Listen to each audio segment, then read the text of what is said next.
Então, para a gente completar o assunto relativo a teste de hipóteses, faltou a gente ver algumas características, algumas propriedades importantes. Então, agora a gente vai ver o conceito de valor P, ou de também às vezes aparece como p-valor. Vamos voltar a falar de tipos de erros e vamos ver como isso influencia no dimensionamento das amostras. Então, quando a gente realiza um teste de hipóteses, a gente viu que a gente só tem dois resultados possíveis, que é ou rejeitar ou não rejeitar a hipótese nula. Então, essa informação não fornece uma estimativa quantitativa do teste. Ou seja, se a gente rejeitar a hipótese nula, só com essa informação a gente não sabe o quão próximo a gente estaria de não rejeitá-la. Então, por exemplo,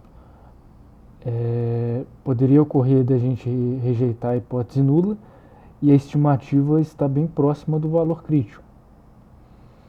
Então, essa seria uma situação que a gente teria que olhar com maior cuidado, e só com essa saída aqui, com esse tipo de saída, a gente não teria como avaliar. Então, uma maneira de expressar a informação quantitativa do teste é através do valor P. Então, fixado o valor da estimativa, o valor P vai ser o menor nível de significância que conduz à rejeição da hipótese nula.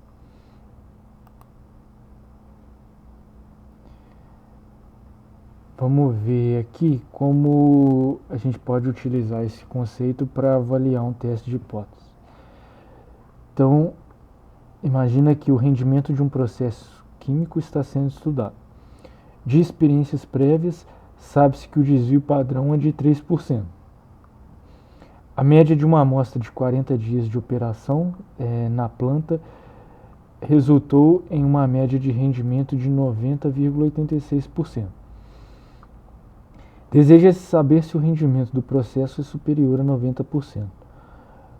Qual o p-valor para esse teste? Então, a primeira coisa é identificar qual parâmetro a gente quer estimar.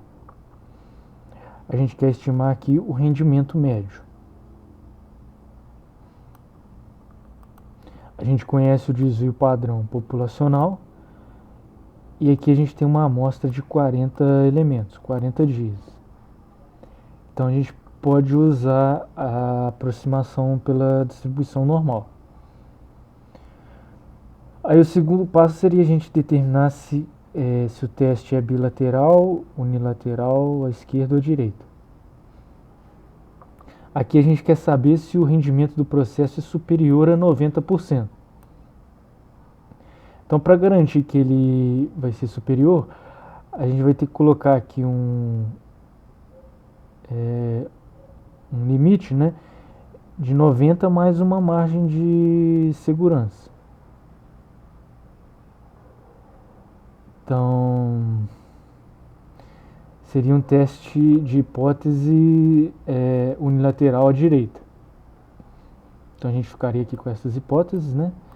E a estatística do teste, né? Seria que x menos a média amostral,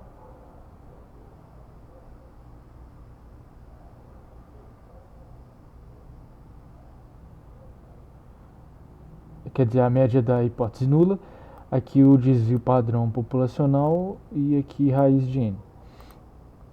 Então, para esse caso aqui, a estimativa dos 40 dias, o valor médio de 90,86, corresponderia a z igual a 1,813.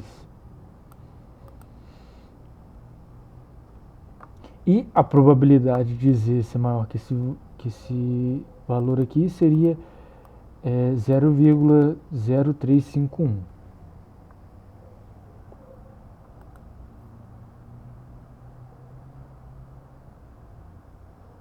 Então a gente teria essa situação aqui, a média da hipótese nula, 90, né? e 90,86 o valor da estimativa. A probabilidade dessa área aqui em cinza corresponderia a 0,0351. Então vamos pensar então em como a gente define aqui o valor P para esse teste. Então o valor P é o menor nível de significância que conduz à rejeição da hipótese nula. Então vamos pensar aqui, para essa estimativa aqui, quais seriam os níveis de significância que levariam à rejeição. Então, para que eu rejeitasse a hipótese nula, o valor crítico teria que cair aqui à direita do 90,86. Isso só vai acontecer se o nível de significância for menor do que a área dessa região aqui em cinza, ou seja, menor do que 0,351. Então, por exemplo,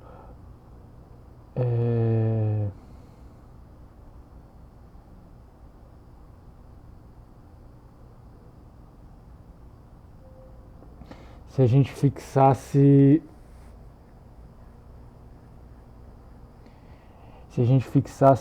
o nível de significância como 0,01. Então 0,01 é menor do que esse valor aqui. Então a área correspondente aqui ao valor crítico ficaria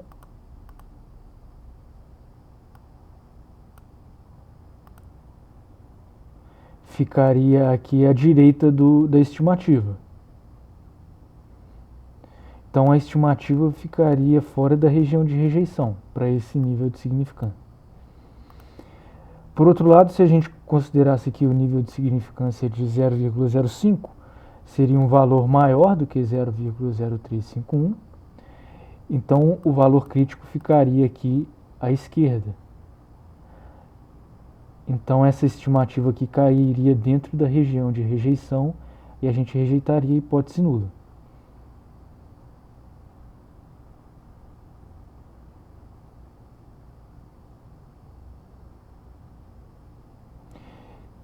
Então,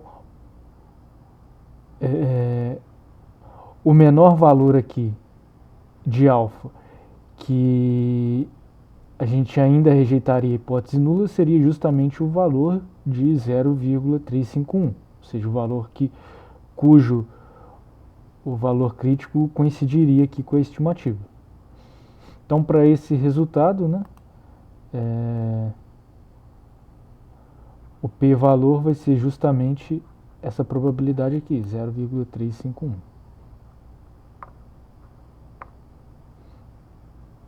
Que é justamente a probabilidade de Z ser maior do que o valor aqui correspondente à estimativa.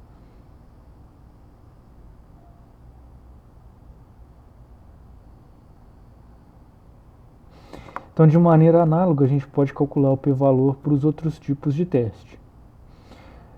Se a gente denotar aqui por φ a função acumulada, né, da distribuição normal padrão, ou seja, φ de Z0 é a probabilidade da variável ser menor do que Z0, e Z0 é o valor da estatística de teste correspondente à estimativa, então a gente pode calcular diretamente em cada caso o p-valor da seguinte maneira. Se o teste for unilateral à direita, o valor P vai ser 1 menos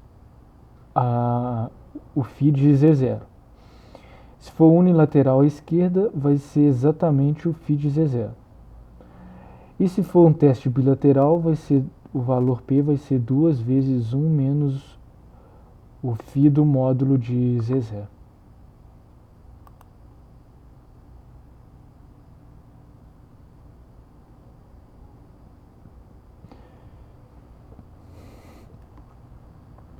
Então, dessa forma também fica mais prático a gente olhar para o resultado do teste.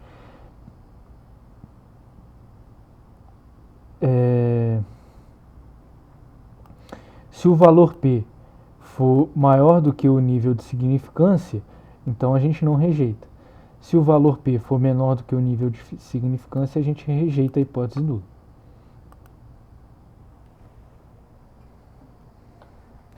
Então, nesse caso aqui, no exemplo que a gente viu, esse primeiro caso aqui, o nível de significância seria menor do que o valor P. Então, nível de significância menor do que o valor P, a gente não rejeitaria a hipótese nula. Então, aqui a gente não rejeitaria. Já para esse caso aqui, o nível de significância seria maior que o valor P. Então, para o nível de significância maior que o valor P, a gente rejeitaria a hipótese nula. Então, vamos ver um outro exemplo aqui. Um fabricante produz anéis para pistões de um motor. Sabe-se que o diâmetro médio do anel possui distribuição aproximadamente normal com desvio padrão de 0,001 mm. Uma amostra aleatória de 5 anéis tem um diâmetro médio de 74,36 mm. Desejamos testar a hipótese de que o diâmetro médio é 74,36 mm. Qual o valor P para o teste e para o nível de significância de 0,01, a hipótese nula seria rejeitada?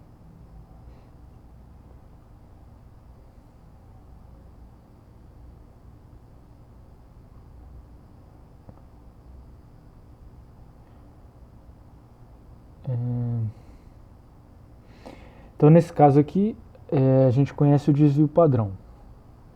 Então, a nossa estatística de teste vai ser a distribuição normal.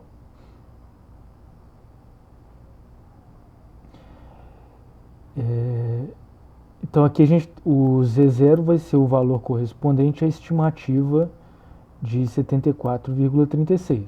Então, se eu substituir aqui 74,036, eu vou obter o Z0 de 2,24.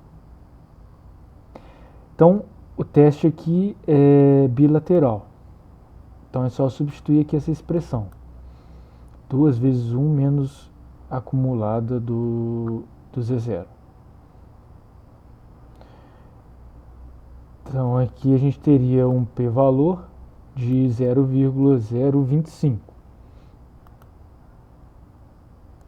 Então, se o nível de significância for menor, a gente não rejeita a hipótese nula.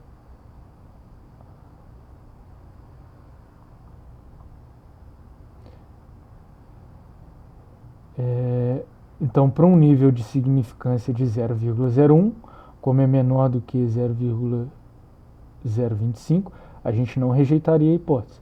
A gente só vai rejeitar quando o nível de significância for maior do que 2,5%.